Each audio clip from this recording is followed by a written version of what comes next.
You probably want 100% of electricity to come from renewable resources as soon as possible, but I hate to break it to you, the sun doesn't shine at night. It's kinda tragic.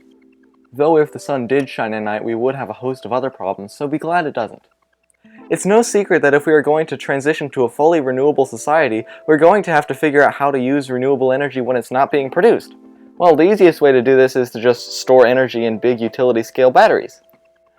Imagine this. While the sun is shining, solar panels are producing power, which gets stored in the battery. Then, when the sun goes away and everyone turns on their lights, the battery doles out power to everyone in the city. Sounds perfect, right? Well, let's see. In 1991, the lithium-ion battery hit the market. No argument needs to be made for why these batteries have revolutionized the way that society functions today, but these devices power everything from laptops, to phones, to toothbrushes. But how do these batteries work? Well, let's see. The basic design for a lithium-ion battery consists of three things: the anode, the cathode, and the electrolyte in between. The anode is essentially a grid of graphite, which easily stores lithium. More on that in a sec. The cathode is mostly made up of cobalt, with some other metals varying by design. When the battery is fully charged, all of the lithium is on the anode side. Basically, the cobalt wants to gain electrons, and the lithium wants to get rid of electrons. So, when the battery wants to power a device, some of the lithium in the anode will separate from their electrons, which will be sent to the device, giving it power. The lithium, now known as a lithium ion, will flow through the electrode and into the cathode. The now negatively charged electrons will be stored in the cathode. Then, when all of the lithium ions have left the anode and have come into the cathode, the battery is considered dead. When you charge the battery, the process works in reverse, taking electrons from the cathode and putting them into the anode, where the lithium ions flow through the electrolyte to. Then the process repeats. That's what makes it rechargeable. So basically, lithium-ion batteries work by passing lithium ions and electrons between an anode and a cathode. This is obviously a very simplified explanation, and there are many types of lithium-ion battery designs out there, so let's look at a few of them.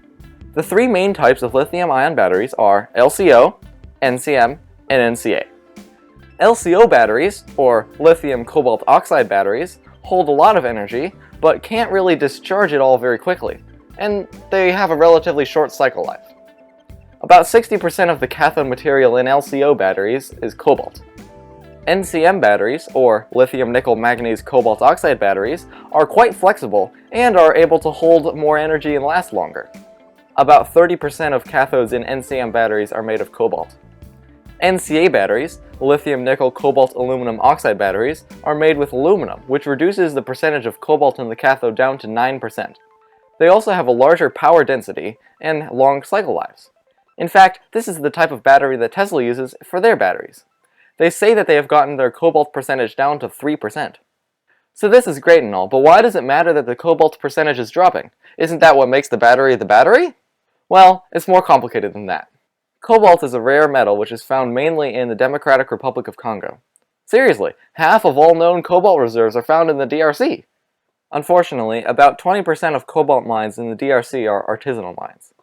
These are mines where little children are forced to mine in small, unventilated mines with no tools whatsoever for little pay. The mines regularly collapse, trapping the miners inside.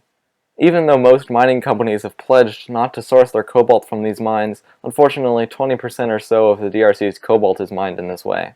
So if we can reduce the percentage of the cathode that is made of cobalt, this would reduce the amount of cobalt needed to be mined overall, which would help with this problem. Unfortunately, it's not that easy. Since half of all cobalt mined is used in rechargeable batteries, reducing the cobalt percentage in each of these batteries would have a significant effect. There are battery designs that have no cobalt in them whatsoever, but these batteries sacrifice on energy density and cannot hold as much energy as their cobalt counterparts.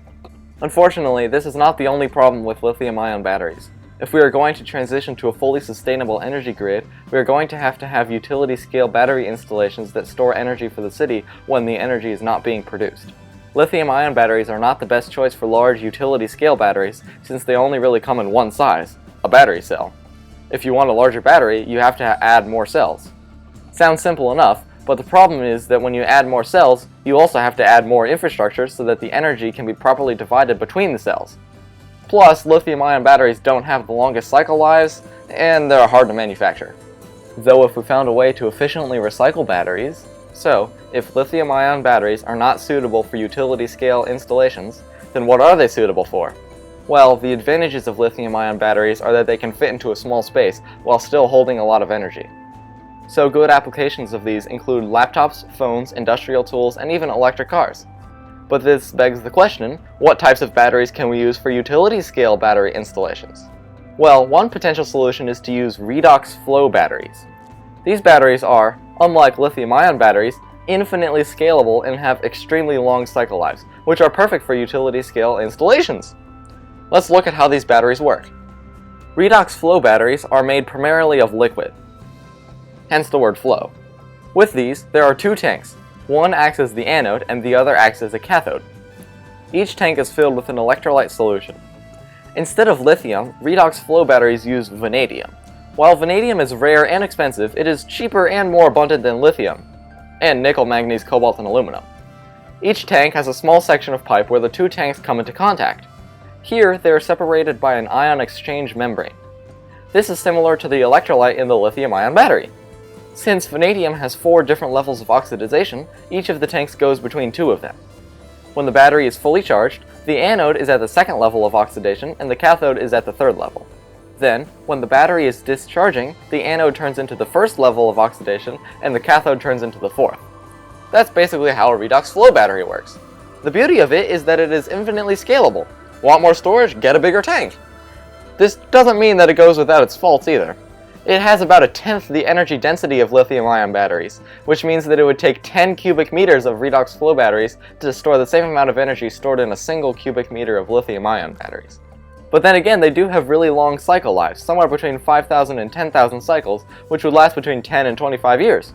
During these cycles, they can fully deplete and discharge with no degradation at all, unlike a lithium-ion battery where you have to go from 80% to 20% and degrade your battery a little.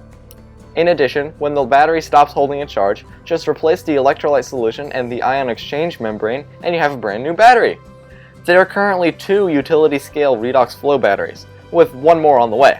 Several companies are researching this technology and it might become more and more abundant as time goes on. We'll see.